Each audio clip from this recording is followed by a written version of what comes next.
Yo, kembali channel gua. Oke, kita akan bahas mengenai Wonder Woman 84 nih. Oke, jujur aja gua bernonton. Mohon maaf, gua baru aja nonton untuk WW84 karena jadi gini, dari awal gua lihat trailernya di YouTube itu ya, WW84 ini ya. Jujur aja itu gak membuat gua tertarik, satu. Dan kedua, banyak bilang juga mengatakan bahwa review di YouTube mengatakan bahwa ini filmnya ini terlalu bucin dan juga ini gak asik ditonton. Oke, itu kata orang-orang. Dan di Rotten Tomatoes itu mengatakan ratingnya sangat kecil. Makanya gue penasaran dong, ini WW84 seperti apa? Karena yang gue lihat di WW 2017 yang lalu, WW pertama, Wonder Woman pertama, itu bagus pak. Mohon maaf, lu belum nonton videonya, ada di bawah ini. Oke, lu bisa cek playlistnya, udah gue taruh di DC Universe Indonesia. Lu bisa klik dan cari itu video, oke? Dan kita bahas mengenai Wonder Woman tahun 84. Ini adalah sequel dari WW 1. Dan jujur aja ketika gue nonton ini, gue sempat awalnya, wah ini series bakal bucin nih, sumpah. Ini adalah film DC paling terbucin sedunia. Nah, kenapa gue bisa seperti itu? Nah, gue akan bahas di video ini, oke? Sebelum kita lanjut video ini, jangan lupa tekan tombol subscribe. Karena kalau kalian tekan tombol subscribe dan like video sebanyak-banyaknya, dan juga share video ke teman-teman kalian, maka gue akan lebih semangat lagi buat video untuk kalian, oke? Dan jangan lupa untuk nyawer di nyawer.co/marangelo, linknya ada di deskripsi, oke? Thank you. Oke, kita akan bahas mengenai WW84 dari sequelnya WW1, oke? Seperti review dari gue, langsung kita masuk segmen ke DC Universe Indonesia.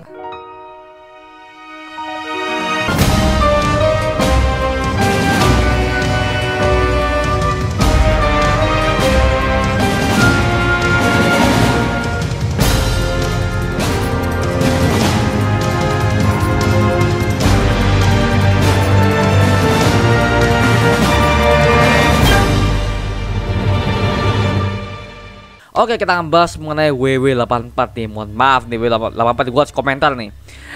Jujur ini banyak banget yang mengatakan bahwa bang, gua nggak demen bang, gua nontonnya bang, gini. Dan juga banyak banget review di YouTube yang mengatakan hal yang demikian. Makanya gua coba nonton nih, dan setelah gua nonton iya bener sih, bener. Ini gue bisa bilang ini adalah film DC paling terbucin sedunia. Karena gue baru pertama kali melihat film DC yang kesannya mereka itu lebih fokus ke romantikalnya daripada action dan juga misterinya. Karena kalau kita lihat di DCU ya, terutama di DCU ini, karyanya Snyder, oke, terus karyanya si James Wan, bahkan semua saudara DC yang menggarap ini semua DCU ya, di Suicide Squad sekalipun, itu mereka tuh nggak pernah menerapkan yang namanya itu romantikal jadi nomor satu. Tapi di W84 ini, mohon maaf nih, ini untuk romantikulinya sangat kental, dan juga actionnya ini ya bisa dibilang sedikit banget lah. Actionnya bisa dibilang 20%, romantiknya 80%. Sumpah, ini yang gue lihat ya, ini gue lihat. Dan gue lihat pertama kali itu gue demennya tuh di awal-awal. Kita bisa melihat shootnya Wonder Woman yang baru, yang versi gold yang masih ada sayapnya itu. Nah, kita bisa melihat asal usulnya dari mana. Nah, ternyata si Diana Prince ini tuh dia tuh di awal-awal sih kita melihat flashback kembali ya, dimana si Diana ini pernah mengikuti sebuah lomba, di mana lomba ini akan memenangkan sebuah sub perang untuk mengalahkan semua bangsa-bangsa di luar Themyscira. Itu ada berbagai macam pasukan-pasukan Amazon yang bertanding, dan Diana kecil, dia adalah salah satu anak kecil yang ikut dalam pertandingan ini karena dia adalah anak dari Ratu Hippolyta. Oke, dia ikutlah, iseng lah, dia ikutlah.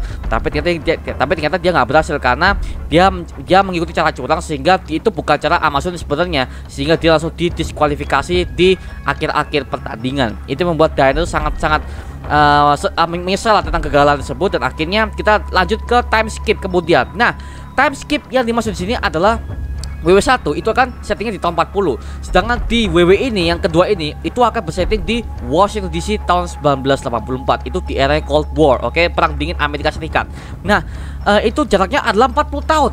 40 tahun setelah WW pertama, oke. Nah, di WW kedua ini gue melihat si Diana Prince ini, gue bisa melihat dia tuh kehidupannya sangat, setelah dia berhasil mengangkat Ares di WW1. Nah, di WW kedua ini si Diana Prince itu sudah sukses ya hidupnya, dan juga dia sebagai orang yang bekerja di museum, dan juga dia tuh orangnya sangat menyendiri. Setelah kematian Steve Trevor, dia benar-benar depresi, dan juga dia tuh benar-benar menyendiri. Dia nggak bisa mencintai siapapun, bahkan dia ingin menjalani kehidupannya sendiri daripada dia tuh mencari orang lain yang itu bukan Steve. Karena di WW2 ini, sumpah ini si Diana ini sangat bucin banget pak. Semua bucinnya parah setengah mati pak. Tapi bucinan di sini gue bisa paham, oke, gue bisa paham karena di sini kita bisa melihat bahwa si Diana Prince dari kecil dia tuh tidak pernah bergaul dengan laki-laki, dia nggak pernah berkenalan dengan laki-laki sampai dia jatuh cinta kepada Steve Trevor di WW pertama sampai di WW kedua ini.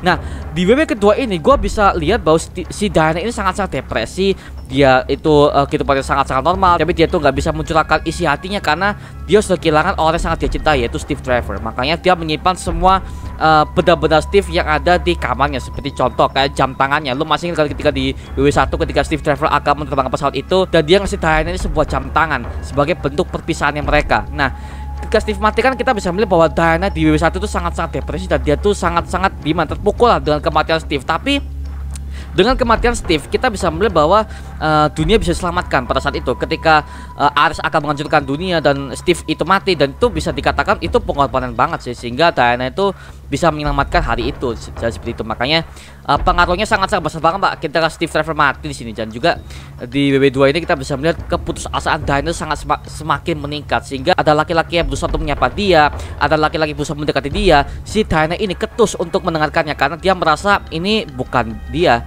Dia masih pikir bahwa pasangan itu adalah Steve Trevor. Bayangin lo, selama 40 tahun. Gile kuat juga lo ya. Kalau gua gak kuat lo. Ayo lanjut ya. Dan sedikit cerita, akhirnya kita bisa melihat bahwa kasus dalam WW84 ini adalah ada berbagai macam film. Yang pertama kita diperkenalkan tokoh yang sangat-sangat cupu, Barbara. Nah, si Barbara ini gua kaget, sumpah. Gua kaget karena ini aktris ya. Ini gua kata-kata teman-teman gua, katanya ini aktris ini pernah main sebagai komedian. Dia itu sebenarnya komedian dan dia dikasih role sebagai villain di WW84 di DC Universe ini. Ketika gue lihat di acara komedi, dia benar lucu Pak, sumpah lucu banget nih orang. Dan ketika dia di sini, dia bisa memerankan suatu karakter di mana dia tuh bisa depresi. Dia menjadi karakter yang sangat-sangat mirip banget kayak Max Dillon di Amazing Spider-Man 2, yang dia tuh adalah sebagai pecundang banget Pak. Dia tuh adalah orang yang paling sial lah di sini. Jadi dia benar-benar orang yang gak dianggap. Terus dia tuh jabatannya sangat kecil. Terus dia tuh gimana itu gak punya teman segala macam. Dia tuh benar-benar sendiri Pak. Jadi pembentukan Barbara ini yang adalah sebuah karakter yang sangat-sangat cupu, dan juga dia gak punya teman segala macam, bahkan dia itu adalah antisosial. Ini benar-benar persis banget kayak Max Dillon di Amazing Spider-Man 2. Oke, ini mirip banget Pak kalau di Marvel ya di situ. Dan juga seperti kita akhirnya kita bisa melihat bahwa si Barbara ini bertemu dengan Diana. Nah, pertemuan Barbara dengan Diana ini sangat-sangat membuat itu berubah, karena dengan ada Diana di sini yang satu-satunya adalah orang yang memperhatikan dia, adalah orang yang sangat-sangat peduli terhadap dia. Akhirnya Barbara ini mulai terbuka pelan-pelan, dan mereka ini sedikit bercerita tentang asal usul masing-masing seperti ini. Tapi si Diana ini tidak mengungkapkan bahwa dirinya adalah Wonder Woman, karena di Washington DC nama Wonder Woman sudah dikenal oleh banyak orang, sehingga mereka itu punya hero sendiri lah. Jadi ini benar-benar settingnya ada di Washington DC. Oke, jadi ini ada gedung putih sana. Jadi itu benar-benar kota nyata yang ada di Amerika. Karena gini, jarang banget DC itu memakai sebuah kota nyata. Oke, kita bisa bilang bahwa DC itu punya kota-kota fiksi kayak Smallville, Metropolis, Gotham, terus Ivy City. Itu benar-benar mereka itu kota-kota yang fiksi. Sebenarnya di sini tuh gua kaget ketika ternyata mereka itu pakai kota beneran Pak, Washington DC Pak. Waduh. Ini gua kaget, sumpah gua kaget sih. Jadi, gitu sih. Lanjut ya. Nah, sedikit cerita, akhirnya kita bisa melihat ada satu karakter lagi yang menurut gua tuh sangat-sanat bagus banget dari segi konsep, dari segi cerita, bahkan dari segi aktingnya sangat totalis banget, bahkan sampai jadi meme di mana-mana. Maxwell Lord. Oke, Maxwell Lord. Oke, Max Lord, kita singkat abis Max Lord ya. Jadi Max Lord ini pernah muncul di DC Universe Superman, karena sebenarnya si Max Lord ini dia tuh adalah villain Superman Universe. Oke, musuh Superman, musuh Supergirl seperti gitu. Tapi di sini dia tiba-tiba menjadi villain utama Wonder Woman. Nah, si Max Lord ini diperankan oleh si Pedro Pascal. Mohon maaf nih, ini adalah aktor sangat kelas tinggi Pak. Karena Pedro Pascal itu pernah main di The Mandalorian. Oke, dia sebagai hero-nya lah. Dan di sini ketika gua melihat dia sebagai villain, oh my god, the best Pak. Bahkan skripnya, mohon maaf, bagus banget. Patty Jenkins, gua kasih tepuk tangan karena lu bisa menyediakan semua casting mereka ini. Bahkan castingnya sekelas Pedro Pascal lu bisa keluarin nih. Wah gila semua, mohon maaf deh, karena gua adalah fans Pedro Pascal, mohon maaf. Karena semua actingnya, bahkan seluruh series yang dia perankan, film, series, semuanya totalitas Pak, mohon maaf, totalis banget sih. Makanya ketika gua melihat dia di WW84 sebagai villain, gua kaget loh. Dan dia berperan sebagai Max Lord. Oke, jadi Max Lord ini adalah seorang pengusaha yang sangat gagal. Oke, dan dia punya perusahaan yang bernama Black Gold Cooperative. Nah, Black Gold Cooperative ini adalah sebuah perusahaan yang mewakili semua perusahaan-perusahaan besar yang ada di Washington DC. Tapi Black Gold Cooperative ini sangat-sangat kecil, sehingga mereka itu menganggap si Max Lord ini bukan orang yang terkenal. Bahkan dia itu hanya terkenal di televisi. Dia itu cuma punya meme gini, life is good but it can be better. Itu gua kaget sih. Oh, ini orangnya. Itu kakak sih. Itu meme semuanya ada di mana-mana Pak. Dia ngomong gitu, life is good but it can be better. Bagus bagus banget. Tapi gue suka quotes di mana quotes itu sangat-sangat legendaris dan juga itu terngiang-ngiang di otak gue Pak dengan kata-kata dia itu. Jadi memang quotes itu dia pakai untuk acara televisinya di Washington di situ. Dan akhirnya si Max Lord itu dia menemukan sebuah artefak, oke? Dan artefak ini di mana itu bisa memberikan kekuatan, di mana itu bisa mengabulkan semua permintaan orang bagi orang yang menyentuhnya. Ya seperti itu. Makanya gue lihat untuk artefak yang dia temukan itu kayak kristal dan juga itu warna oranye. Nah, gue lihat di situ bentuk kristalnya ini mirip banget kayak Kryptonite Orange Pak. Mohon maaf nih, gue juga fans Superman. Dan kenapa gue bisa mengatakan seperti itu? Karena gini, kalau lu perhatikan baik-baik ya dengan artefak seperti Kryptonite Orange itu. Jadi gini, di DC Universe itu ya, terutama di Universe Superman, Kryptonite itu warnanya nggak cuma hijau doang. Jadi ada Kryptonite merah, oke, hitam, biru, putih, silver, bahkan orange pun ada. Nah, kalau di Smallville ini udah dijelaskan bahwa Kryptonite orange itu ada Kryptonite di mana itu bisa menghilangkan kekuatan orang Kryptonian dengan permanen, oke? Permanen. Beda dengan Kryptonite biru ya, di mana Kryptonite biru itu bisa menghilangkan kekuatan orang Kryptonian hanya sementara. Tapi kalau si orange ini benar-benar berbahaya di dunia Smallville kalau gua tonton di seriesnya ya. Tapi di sini gua kira itu ada Kryptonite Pak, sumpah. Gitu gua kira, wah ini ada unsur Superman nih. Makanya gua sampai mikir, aja apa jangan-jangan ini udah di sini ya. Gue kaget, sumpah gue kaget gitu.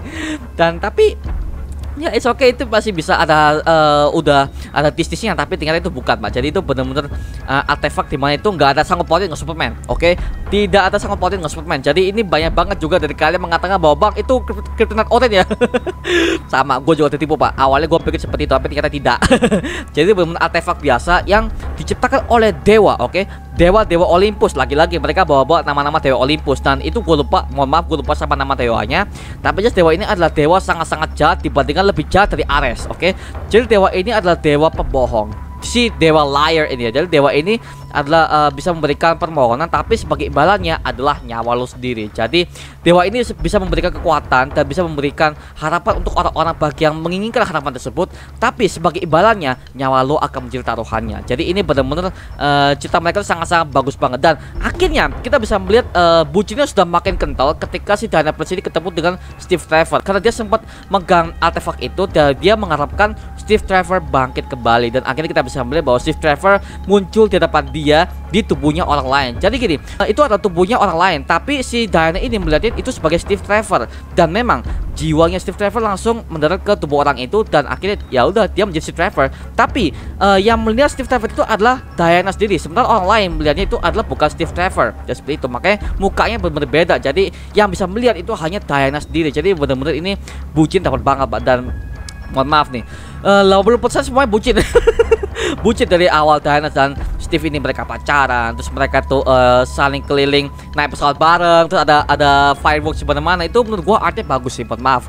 Untuk scene di mana si Steve Trevor ketika dia mengendarai pesawat sama si Diana di sebelahnya, mereka naik pesawat terus ada artworks di mana-mana, belum bagus, mohon maaf. Itu mengingatkan gua dengan scene Aquaman sih. Lu masih ingat kan Aquaman kalau seandainya itu nggak dipotong? Ya mohon maaf nih, Aquaman kalau nggak dipotong itu bisa jadi scene epic Pak. Ya dimana lu bisa lihat Aquaman sama si Merah ciuman. Itu ada background, ada fireworks di mana-mana, fireworks di belakangnya, background di air tuh bagus. Dipotong setan lah. Aduh, tapi di W84 nih artworknya bagus. Itu bisa menggantikan kekesalan gua di sini. Ya seperti itu. Maka tapi selama gua nonton tuh dengan segala macam kebucinan yang ditampilkan di film ini, gua bukan kesel tapi terhibur. Karena gini, kalau gua bandingkan dengan WW1 ya, mohon maaf, WW1 lebih bagus, oke? Kalau gua bandingkan ya, mohon maaf, WW1 menurut gua lebih bagus karena WW1 itu lebih mengedepankan yang namanya superhero daripada di WW84. Karena di WW84 ini mereka tuh mengutamakan yang namanya unsur romantically, oke? Unsur romantically, slice of life, dan juga berbagai macam yang lainnya, yaitu gak berpacu ke situ ya. Dan juga gua sukanya di sini ya, dengan menggantikan kesalahan itu kita bisa melihat bahwa ada adegan Wonder Woman menyelamatkan orang lain, dia menggantikan perampokan yang biasa-biasa itu dilakukan oleh para superhero biasa. Nah, ini gue suka karena ini namanya superhero. Superhero itu nggak harus dengan dia berhadapan dengan villain yang berbahaya kayak Maxwell Lord, Lex Luthor, terus Deathstroke, Joker sebagainya. Mereka ada sih di mana mereka tuh menyelamatkan orang lain. They save people. Itulah mengapa mereka disebut sebagai superhero. Itulah makanya build up superhero mereka itu juga ada di sini. Wonder Woman ketika dia menyelamatkan anak kecil, dia menginspirasi banyak orang, dia menjadi panutan banyak orang, sehingga dia itu sebagai the greatest woman ever di sini. Makanya dia unsur superhero itu nggak dihilangkan, meskipun ada unsur automatically-nya, tapi unsur superhero-nya tidak dihilangkan di sini. Jadi itu yang gue suka dari Wonder Woman 84 ini. Build up seperti ini hampir tidak ada di film superhero yang lainnya, makanya gue suka di sini. Oke, lanjut ya. Dan sedikit cerita, akhirnya kita bisa melihat si Barbara ini. Akhirnya ketika dia tuh sangat-sangat depresi, ketika dia tuh nasibnya sebagai wanita yang sangat-sangat lemah di situ ya, akhirnya dia tuh iseng untuk nyentuh batu itu, nyentuh artefak itu, dan dia memohonkan permintaannya, dan dia menginginkan bahwa dia tuh tidak ingin menjadi wanita yang sia lagi, dan dia ingin menjadi kuat seperti Wonder Woman. Oke. Dan besoknya dia tuh jadi orang, oh my god, bagus pak. Dia tuh yang awalnya tuh nggak dipuji, nggak di respect orang lain di kantornya, dia menjadi orang yang sangat terpandang di kantor tersebut. Bahkan dia sempat diundang oleh Maxwell Lord sebagai wakilnya seperti itu. Makanya itu benar-benar dia tuh nggak menjadi wanita yang sia lagi sebelum dia menyentuh artefak itu. Dan Diana itu ketika dia sama Steve itu, ketika mereka menyadari bahwa semuanya itu berkaitan dengan artefak itu, akhirnya si Diana berusaha mencari artefak itu asal dari mana. Jadi dia meminta tolong kepada si Barbara ini untuk mencari tahu dari mana artefak ini berasal. Dan singkat cerita, akhirnya kita bisa melihat setelah Maxwell Lord itu sudah mengabulkan permintaannya dia, artefak itu langsung menyatu ke dalam tubuhnya, sehingga dia tuh sudah menjadi satu dengan artefak itu, dan akhirnya dia bisa mengabulkan semua permintaan orang lain, tapi dengan syarat nyawa lu menjadi taruhannya. Ini benar-benar bagus banget sih. Untuk unsur seperti itu tuh hampir gak ada di film superhero manapun. Mohon maaf, Patty Jenkins sangat-sangat kreatif untuk tulis skripnya, bahkan untuk menguarakan semua pemain-pemainnya sangat-sangat bagus banget pak. Makanya semua aktor-aktor yang gue lihat, bahkan set aktor yang mereka tuh hanya muncul dalam satu scene itu, mereka tuh semua berharga loh. Dan mereka tuh gak ada yang actingnya Chris, gak ada, semuanya mereka tuh jago semua. Makanya semua aktor-aktor yang hanya aktor kecil doang tuh mereka bisa loh pak. Makanya ini pengarang Patty Jenkins sangat-sangat bagus sih, mohon maaf, the best sih. Sampai ketika kita bisa melihat ada adegan action. Nah, adegan action itu hanya mulai ketika di 1 jam 30 menit kalau nggak salah. Itu hanya di 1 jam 30 menit. Oke, actionnya udah dimulai ketika si Wonder Woman itu dia tuh lagi kejar-kejaran dengan Maxwell Lord di padang pasir. Lo masih ingat kan ketika si Wonder Woman nyelamatin anak kecil, terus dia harus menghentikan semua tank truknya si tentara Irak itu. Oh bagus sih itu actionnya. Menurut gua sih ada beberapa adegan di mana tuh gua ngerasa pusing, karena ngerasa pusing ketika movement kameranya agak sedikit cepat ketika si Steve Trevor ini lagi action. Tapi si Wonder Woman itu seimbang. Nah, di bagian Steve Trevor itu ketika dia action, dia ngajar penjahat segala macam, itu movement segini kameranya agak sedikit ngeblur di mata gua. Jadi entah gua yang ngantuk atau gimana, tapi jelas ketika gua rewatch 2 kali tadi bagus sih, bagus. Tapi ya itu movement kameranya agak cepat sehingga itu nggak bisa mengikuti pergerakan pemain-pemainnya. Dan Steve Trevor itu gua ngerasa dia sangat-sangat berpengaruh lah dalam Wonder Woman, karena dengan adanya kebangkitan Steve Trevor ini, si Diana ini bisa ceria lagi, dia bisa kembali ke kehidupan yang lama lagi. Bahkan si Diana ini dia tuh sudah curiga, kok si Trevor ini bisa bangkit lagi, gimana ceritanya. Jadi Diana langsung mengangkat kembali dengan artefak yang sudah pernah dia temukan di kantor tersebut, bahwa artefak itu adalah salah satunya batu yang bisa mengabulkan permintaan, dan itu adalah dari dewa yang sangat-sangat jahat. Makanya dengan adanya artefak itu, maka semuanya itu direbut oleh Maxwell Lord. Ketika batu itu sudah menyatu dalam tubuh Maxwell Lord, artinya semua bisnis, bahkan semua lahan itu semua direbut oleh Maxwell Lord. Dan dia itu ambisinya adalah profit, dia mencari profit, sehingga wah bagus sih. Sampai akhirnya di ending Wonder Woman ketika akan pisah dengan Steve Trevor itu, mohon maaf nih, ini adalah momen sedih yang paling gua suka di sini. Karena momen sedih dapat karena ada development karakter dan juga yang dibangun chemistry-nya antara Steve Trevor juga Diana Prince, sehingga scene itu menjadi hidup pak. Mohon maaf nih, itu adalah scene the best yang pernah gua lihat di DC Universe. Soal romantically-nya yang biasa mereka tuh hanya fokus ke action, mereka ke romantically gak tanggung-tanggung pak. Mereka benar-benar bagus ini. Jadi ketika Diana akan berpisah dengan Steve, dan Steve ngomong, gue udah mati, lo nggak bisa dengan gue lagi, dan kita udah beda alam. Jadi Steve itu udah ngerasa bahwa ini bukan timing gue udah nggak pantas di sini, karena ya dia seharusnya udah mati. Dan Steve itu langsung merelakan apa yang sudah dia harapkan, dan Diana udah berpisah di sana. Dan Diana nangis gitu. Oh my god, itu gua kebawa sih pak. Maaf nih, gua kebawa sih. Gua ngerti depresi Diana seperti apa, dan ya itu bagus scene-nya, dia nangis tuh bagus banget. Maka kita sebagai penonton tuh feel ke bawah, mohon maaf, ke bawah nih, the best lanjut ya. Sampai akhirnya kita bisa melihat Diana bisa terbang. Mohon maaf nih, kalau gua bandingkan dengan JL-nya Starter Cut dulu, itu Diana Prince itu sih Wonder Woman gak bisa terbang, dan sih di tahun 84 itu bisa terbang. Sedangkan kalau kita ukur secara timeline aslinya WW84 di tahun 1994, Justice League Snyder Cut itu di setting tahun 2017 dan ini sangat-sangat jauh, dan juga harusnya Wonder Woman itu bisa terbang di JL Snyder Cut ketika mereka akan menyerang Steppenwolf di markasnya. Tapi kenapa dia nggak bisa? Nah, ini adalah kalau gue lihat ya, ini adalah salah satu resiko di mana ini adalah menciptakan prequel, di mana prequel ini gak konsisten dengan film-film yang sebelumnya, apalagi melibatkan Wonder Woman, apalagi ini soal kemampuan supernya. Dan kalau kita pikirkan secara timeline, itu kan dia kan sudah punya kostum orange, dia udah punya kostum goldnya. Kalau kostum gold itu udah ada di tahun WW84, kenapa dia nggak pakai itu pada saat dia ngelawan si Steppenwolf di JL Snyder Cut? Nah, ini sampai dipertanyakan nih. Makanya itu ada namanya tidak konsistenan penulisan cerita dan juga penulisan mana itu tidak melibatkan hal tersebut. Makanya ya tuh sayang banget itu nggak dijelasin sih. Itu yang gua dapatkan sini. Sampai akhirnya kita melihat pertempuran si Cheetah ngelawan Wonder Woman. Mohon maaf, bagus pak, pergerakannya mohon maaf bagus banget, dan juga animasi Cheetahnya ya, make upnya, oh my god, bagus banget pak. Dan untuk Cheetahnya benar-benar mirip banget dengan apa di komik, oke? Mirip banget desainnya, dan juga pergerakan lincahnya, movement kameranya itu bisa mengikuti pak. Jadi ini benar-benar CGI mereka itu sangat-sangat smooth, dan juga untuk action yang mereka tuh nggak terburu-buru banget, sehingga kita bisa melihat tuh enjoy. Dan si Wonder Woman Cheetah ini, mohon maaf nih, di film ini, di CU ini sayang banget si Cheetah ini hanya diperkenalkan dalam satu film doang. Dan gue bisa berharap si Cheetah ini bisa muncul lagi di project Wonder Woman selanjutnya atau di film DCU selanjutnya, karena gini, si Cheetah ini adalah villain bebuyutan dari Wonder Woman. Kalau kita bandingkan dengan Superman dengan Lex Luthor, Batman dengan Joker, terus Green Lantern dengan Sinestro, kalau ini adalah Wonder Woman dengan Cheetah, karena ini benar-benar villain utamanya sih di Wonder Woman tersebut. Makanya gua mau ini dia tuh bisa hadir lagi di next DCU project yang lainnya, karena sayang banget villain sekelas ini hanya muncul di satu film doang. Mohon maaf nih. Itu aja mengenai review kali ini mengenai WW84 ya. Menurut gua bagus, cuman ya romantically lebih padat sih. Skor film ini WW84 gua kasih nilai C+ lah. Mohon maaf, C+, karena gua orang lebih suka adegan action, tapi dengan adegan romantic seperti ini itu udah bagus, but it can better.